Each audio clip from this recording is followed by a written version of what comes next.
Salam sejahtera, saudara yang kekasih.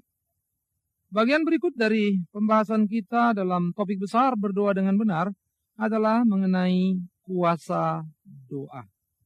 Yakobus 5 ayat 16 berbunyi demikian. Yakobus pasal 5 ayat 16. Karena itu hendaklah kamu saling mengaku dosamu dan saling mendoakan supaya kamu sembuh. Doa orang yang benar, bila dengan yakin didoakan, sangat besar kuasanya. Yakobus melukiskan kepada kita di dalam satu konteks Elia. Kalau kita baca ayat 12 sampai ayat 20 dari pasal 5 begitu ya.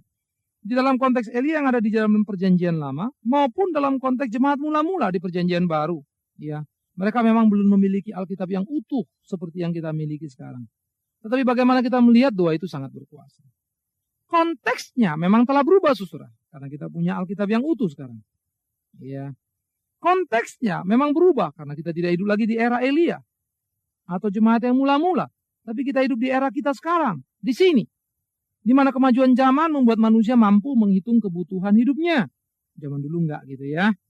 Sehingga kalau sekarang hujan mau diminta turun atau enggak turun, ya.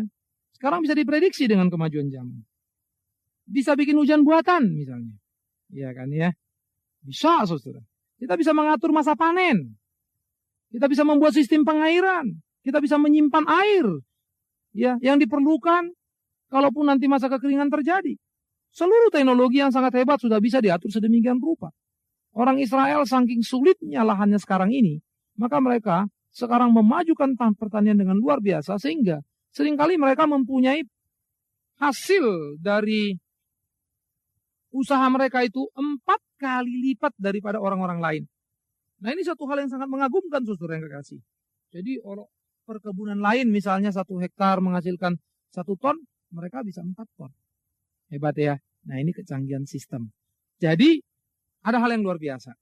Nah oleh karena itu saudara-saudara, perubahan-perubahan konteks yang terjadi terus berdasarkan perkembangan zaman, jangan lupa. Itu pun anugerah Tuhan. Kita menemukan ilmu, kita menemukan perkembangan dan seterusnya begitu ya. Itu anugerah Tuhan. Nah kita juga mesti realistis hidup dalam zaman ini. Maka dengan konteks yang berubah terus berjalan, kita lihat puji Tuhan begitu ya. Nah, tetapi saudara-saudara, ada hal yang penting kita lakukan adalah bahwa doa jangan lupa tetap sama kuasanya. Doa tetap berkuasa menolong kita di konteks kita. Jadi jangan ekstrim juga ya. Misalnya hujan nggak turun terus saudara teriak-teriak begitu kan. Periksa baik-baik. Ya, kenapa? Itu kan bisa diatur semuanya begitu. Jadi jangan juga Anda ekstrim karena Tuhan Maha Kuasa. Elia bisa turunkan hujan, kita juga bisa mendatangkan roti begitu ya. Lalu saudara malas kerja, cuma doa melulu minta roti turun. Gendeng ini orang Kristen kalau gini. Iya kan? Kita bisa jadi batu sandungan, bukan jadi saksi dalam dunia ini. Orang Kristen doa minta pekerjaan, tapi tidak mau mempersiapkan diri bagaimana cara tes yang baik. Orang Kristen berdoa minta gaji yang bagus, tapi nggak pernah berkarya dan menambah ilmunya, nggak pernah berprestasi di kantornya. Kok enak?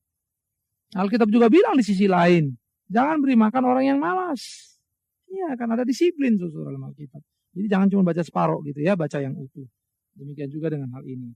Jadi Tuhan juga bisa memakai dokter untuk menyembuhkan saudara. Jadi jangan bilang Tuhan adalah tabib yang agung, kita tidak perlu dokter.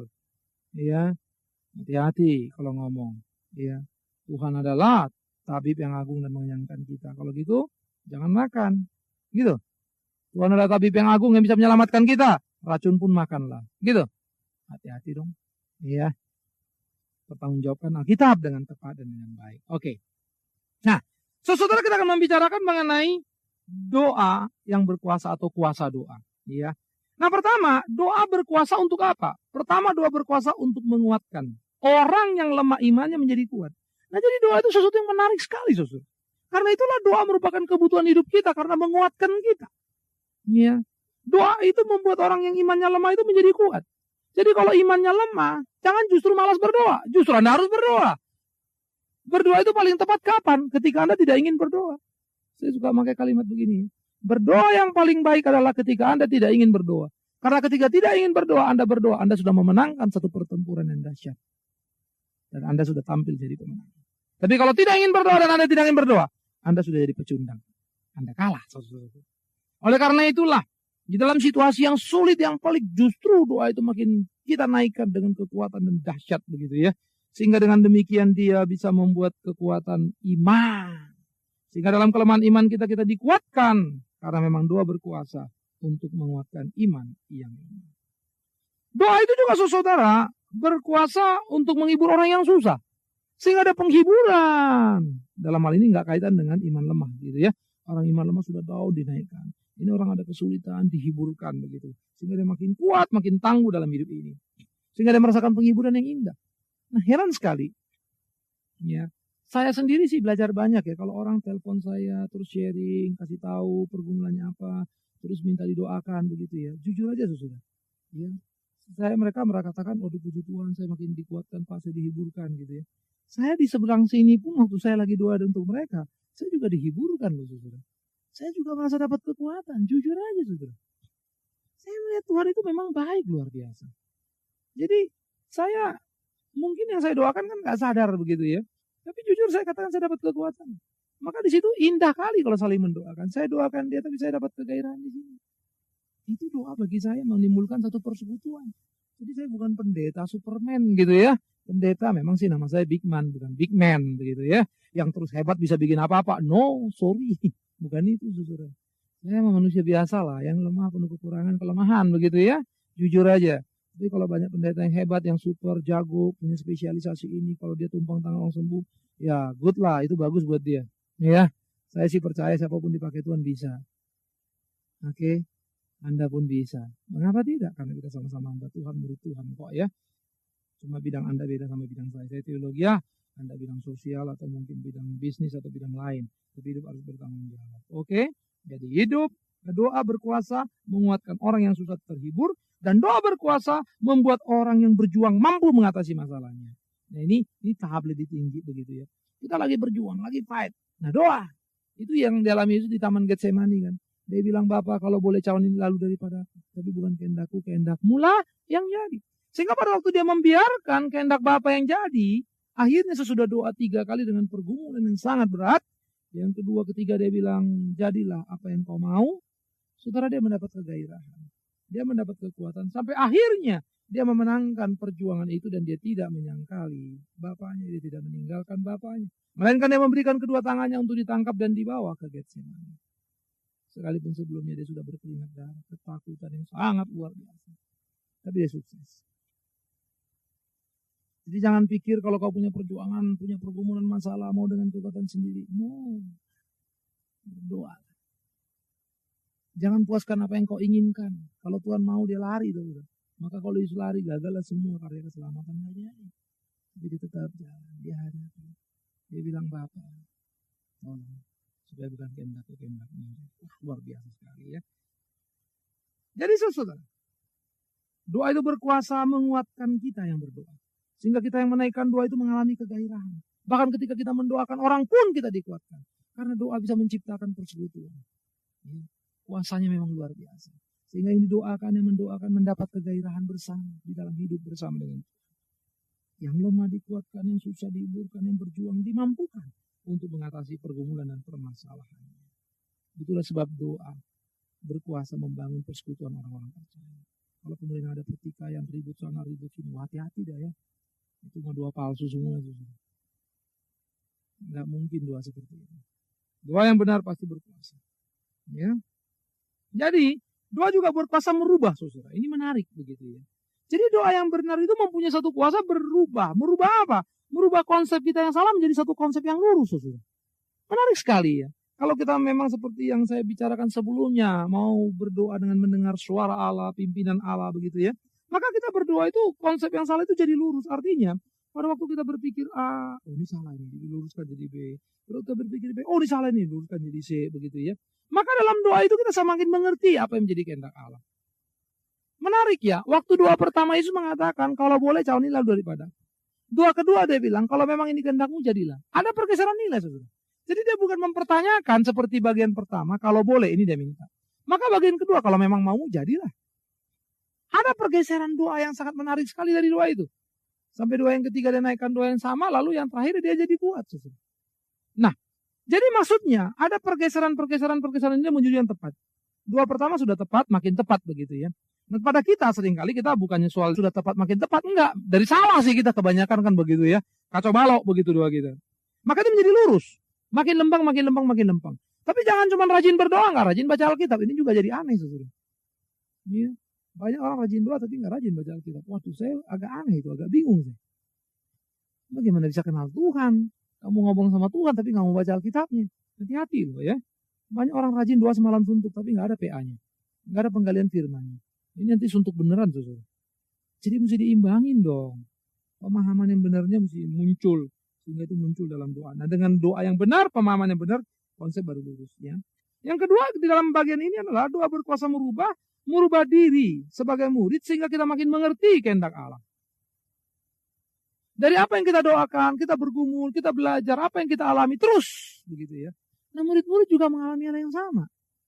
Terus mereka maju, terus mereka bertumbuh, terus mereka makin memahami.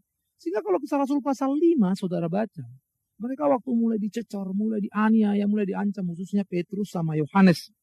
Sudah selesai khotbah dari Serambi Salomo, mereka kan diancam. Berani khotbah di penjara. Nah, waktu dia share pada kelompok murid-murid, apa yang mereka katakan? Mereka doa. Mereka minta apa? Mereka nggak minta supaya ahli Taurat itu buta matanya, sehingga nggak ngeliat mereka. Mereka nggak minta supaya mereka hancur begitu. Enggak, saudara. Mereka nggak minta supaya mereka dikutuk. No. Yang mereka minta apa? Yang mereka minta satu keberanian untuk memberitakan firman Tuhan. Itu menarik sekali loh buat saya. Mereka nggak minta seperti apa yang diminta orang-orang zaman sekarang. Yang gampang banget minta aman, minta tentram, minta ini, minta itu. Tapi nggak pernah minta keberanian memberitakan firman Tuhan. Untuk fight menghadapi realita hidup yang berat ini. Kita pelihara ketakutan kita. Kita justru ngumpet di balik doa-doa yang bersembunyi. Kita kurang berani untuk keluar. Minta keberanian dari Tuhan. Tentu bijaksana dari dia kan. Nah disitulah kita makin mengerti apa yang Allah kehendaki. Sehingga mereka mengalami pergumulan yang hebat. Sehingga doa mereka tidak lagi sekedar memuaskan apa yang mereka inginkan. Tapi betul-betul bagaimana menyenangkan hati Tuhan. Itu berani memberitakan firman. Itu menarik sekali. Doa itu berkuasa merubah kemampuan memahami ketetapan Allah. Bukan merubah ketetapan Allah. Banyak orang sepertinya bilang doa itu bisa mengubah ketetapan Allah. Hati-hati loh saudara kalau ngomong. Kalau Allah sampai ketetapannya bisa dirubah, saya jadi bingung. Ini Allah siapa ini? Ini Allah kayak apa ini? Ini Allah pelin-pelan ini kan. Masa kita bisa merubah ketetapan Allah? Kita yang bisa berubah dalam memahami ketetapan Allah. Dulu kita ngotot, Tuhan mesti begini. Besoknya, iya malu deh. Sebenarnya bukan begitu loh Tuhan, aku salah nih. Gitu loh. Masa kita begini-begini, terus Tuhan bilang, oh begitu ya? Oh iya oke, saya rubah ketetapan saya. Kalau dirubah ketetapan berarti apa? Ketetapan pertama kan salah. Kalau dirubah ketetapan sama, salah, maka dirubah jadi benar toh. Kalau memang begini terjadi berarti apa? Oh, Allah itu gawat benar ya. Bisa salah membuat ketetapan sehingga perlu dia merubahnya. Ini gak gawat nih konsep saudara. Tapi memang selihatnya heroik banget begitu ya. Sepertinya saudara jago kan. Sepertinya saudara tokoh iman begitu kan. Bisa merubah ketetapan Allah kan. Heroik banget memang. Buat kitanya maaf dol, senang, jago begitu kan. Tapi maaf saudara. Saya bukan menghina Allah saya. Saya adalah orang yang tunduk pada Allah saya. Saya gak akan menghina dia dengan hal seperti itu. Saya yang masalah. Saya yang bobrok yang gak bisa menetapi ketetapan Allah. Emang kenapa sih kalau orang Kristen menderita? Emang kenapa kalau gereja dibakar? Kalau itu Allah izinkan, kenapa rupanya? Biarin. Justru kau mintalah kesanggupan untuk mampu menanggungnya. Tuhan kita sudah menderita lebih dulu, masa kita nggak mau? Iya kan? Tapi kalau Tuhan mau bikin kita senang, bisa gampang bener. Tuhan mau angkat ke surga aja gampang banget kok. Ya. Gak ada yang sulit bagi Tuhan. Nah jadi saudara, oleh karena itu, di dalam kuasa doa merubah adalah kita yang berubah, bukan Allah yang berubah. Kita berubah dalam mampu memahami ketetapan Allah. Allah gak pernah berubah dalam ketetapannya. Karena kalau Allah berubah, gawat. Pasti dia bukan Allah. Dia tidak terbatas dan dia perlu berubah. Kita yang terbatas, kita yang harus berubah. Sering bagi kita sulit memahami kehendak Allah, bukan? Jangan suruh Allah merubah supaya kau bisa memahami kehendaknya. Supaya dia berbuat seperti apa yang kau pikirkan. Lalu kau bilang, sekarang aku bisa paham. Anda gagal dalam berdoa. Doa itu berkuasa merubah, justru orang percaya bisa mengerti ketetapan Allah yang sangat luar biasa. Yang memang melampaui akal dan pikiran. Jadi, perhatikan itu baik-baik. Doa itu berkuasa, saudara. Menghasilkan hidup orang Kristen menjadi saksi yang tepat. Jadi kalau orang berdoa, dia bilang, oh saya sering doa, doanya jam-jaman begini-begini. Udahlah, gak usah banyak omong dah begitu ya. Kita kan gak tahu, gak bisa mereksa begitu kan. Anda pun gak usah teriak-teriak, Anda banyak berdoa atau gimana. Tapi hidup Anda sebagai orang Kristen menjadi saksi gak? Itu hasil doa, saudara. Itu kekuatan doa. Karena doa memang menghasilkan kekuatan seperti itu. Semacam satu mesin yang mendorong saudara menjadi saksi yang taat kepada Tuhan. Menjadi saksi yang dapat dipertanggungjawabkan. Menjadi saksi yang dapat mempertanggungjawabkan hidupnya. Doa itu berkuasa, menghasilkan hidup orang Kristen yang menjadi berkat bagi lingkungannya. Bukan menjadi laknat. Menjadi berkat, bukan menjadi batu sandungan. Nah, hidup Anda bagaimana? Kalau hidup Anda dari hari ke hari menjadi batu sandungan, pasti ada masalah hubungan dengan Tuhan. Itu loh. Ya, periksa baik-baik begitu. Saya selalu berdoa, saudara yang kekasih, supaya anak-anak saya hidup di dalam takut akan Tuhan. Oh, itu kerinduan saya. Saya bukan Superman yang bisa membuat anak-anak saya jadi begini, jadi begono. Oh no, saya sangat mengerti, hanya kuasa Allah yang bisa tolong mereka. Saya jalankan kewajiban saya sebagai orang tua. Tapi saya selalu berdoa untuk kemurahan Tuhan menuntun dan membimbing mereka. Ya, kadang-kadang kita sedih sekali. Saya nggak mau menyebut nama, tapi memang ada seorang pendeta yang amat sangat luar biasa terkenal. Yang kalau saya sebut semua juga orang tahu. Tapi bagi saya nggak etis seperti itu ya. Cuma ini jadi pergumulan kita saja, saudara. Ya, beliau yang sangat terkenal ini, anaknya mencuri di sekolah, ketahuan dan dikeluarkan. Sedih ya, orang tuanya dipanggil, lalu guru bilang, sorry, anak ibu keluar. Gimana ini kejadiannya? Padahal dia selalu klaim sebagai orang yang berdoa dan afdol. Kenapa anaknya begitu ya? Aduh, saya sih nggak ngerti. Hati saya gelisah. Saya berkata, Tuhan tolong, supaya saya tidak terjebak kepada lubang yang sama. Itu doa saya. Betapa rapuhnya manusia. Tapi yang saya sedih adalah ketika saya mengikuti perkembangan hamba Tuhan yang bersangkutan, tidak ada perubahan. Tetap dalam keyakinan yang hebat itu gitu. Padahal realita di sekitarnya, aduh sangat memprihatinkan. Sedih sekali. Saya belum bicara tentang lingkungan saudara ya. Saya pikir cukup saja itu untuk menjadi warning bagi saudara. Kalau saudara berani mengatakan saudara orang yang berdoa, tapi hidupmu, sekitarmu yang dekat dengan yang kau menjadi tanggung jawabmu tidak baik. Hati-hati. Hati-hati. Kalau orang tuamu misalnya hidupnya tidak belum mengenal Tuhan, saya masih bisa paham itu di atasnya. Yang saya bicara adalah engkau, keluargamu, anak istrimu. Engkau dengan pekerjaanmu di lingkunganmu. Itu perlu. Ya. Karena kuasa itu akan menghasilkan orang itu jadi berkat. Ada perubahan. Kuasa dari doa itu menghasilkan hidup orang Kristen yang selalu berbuah. Sehingga dia disukai oleh lingkungannya, dipahami oleh lingkungannya, disyukuri oleh lingkungannya. Untung engkau ada di sini. Ya, dia selalu berbuah dan buahnya itu tetap. Yohanes 15 ayat yang terakhir. Dikatakan bukan engkau yang memilih aku, tapi aku yang memilih engkau. Supaya engkau menghasilkan buah dan buahmu itu tetap. Selalu berbuah, bukan musiman. Nah, ini menjadi sesuatu kehidupan yang sangat luar biasa. Itulah kuasa doa. Jadi kalau soal orang sakit sembuh itu biasa, saudara. Tuhan mah biasa begitu-begitu ya. Dukun pun bisa bikin. Apa hebatnya kita kalau soal begituan ya? Dukun juga bisa bikin kok. Ya. Ilmu-ilmu sihir banyak. David Copperfield bisa menghilang dari pandangan Anda. Hal hebat kan? Ya. Luar biasa kok. Dunia ini punya banyak hal yang hebat sekali. Ini obat ajaib itu, obat ajaib yang dan segala macam. Kemajuan teknologi pun luar biasa. Ya. Bayi tabung sudah bikin. Belum lagi cloning yang menggegerkan itu. Apa yang mau Anda cerita? Iya kan? Kalau itu Anda cerita, Anda dicemooh sama orang-orang itu. Tapi adakah kesembuhan? Oh masih ada, puji Tuhan. Tuhan masih bikin itu. Ajaib itu masih ada. Ya. Tapi yang penting dan paling penting supaya kuasa doa itu nyata dalam hidup Anda, tanya. Anda menghasilkan nggak menjadi saksi? Anda menghasilkan nggak hidup menjadi berkat? Anda menghasilkan nggak hidup yang selalu berbuah? Karena itu doa berkuasa mengubah Anda, mengubah saya, mengubah kita semua. Kemudian melalui perubahan kita, maka kita pun merubah lingkungan kita, keluarga kita, masyarakat kita, gereja kita, negara kita, bahkan dunia ini. Tapi awas, sebelum Anda sampai ke sana, berubahlah dulu pada dirimu. Dan itu kuasa doa yang ampuh. Tuhan pasti menolongmu. Karena itu kalau dirimu belum berubah, sementara engkau merasa sudah berdoa, saya ingatkan kembali, mungkin selama ini Anda belum berdoa. Tapi Anda cuma mengucapkan rutinitas hafalanmu. Hati-hati. Lihat dirimu, adakah kuasa doa dalam hidupmu? Kita berdoa.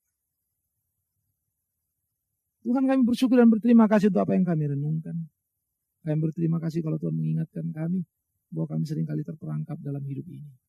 Sehingga akhirnya kami terbuai karena kami berpikir kami sudah menghasilkan hal-hal yang hebat dalam doa kami. Kami terbuai kepada fenomena-fenomena hidup. Kami sekedar berdoa dan mendemonstrasikan doa seakan-akan kuasa doanya adalah sebuah kesembuhan. Sehingga orang lain pun bersaing dengan kami, dukun pun mampu melakukannya. Tapi perubahan hidup kami, moral kami tidak tampak ya Tuhan. Kami hanya menjadi batu sandungan. Uang pun akhirnya menjadi ukuran pencarian hidup kami. Uang pun menjadi nilai kebahagiaan kami. Ampuni kami Tuhan. Kami berdoa kita Tuhan meneguhkan, menguatkan kami di tengah-tengah zaman yang bengkok ini. Supaya kami hidup taat kepadamu. Dan dalam doa kami kita itu mengubah seluruh hidup kami makin menyenangkan hatimu, makin sama seperti Engkau. Kami percaya anugerah mujizat kesembuhan tetap mampu kau kerjakan. Tetapi kiranya kami tidak bersembunyi di balik itu hanya untuk mengatakan penyertaan Tuhan atas kami. Tapi biarlah kami belajar mendemonstrasikan hidup yang sejati. Karena hidup kami adalah hidup yang kami jalani setiap hari, bertemu dengan orang setiap hari, dinilai orang setiap hari. Dimanapun kami berada. Ketika kami bekerja, ketika kami berbelanja, ketika kami bergaul, bermasyarakat, berliburan, kami tolong kami. Supaya kami jangan gagal apa. Dan nama Yesus Tuhan kami.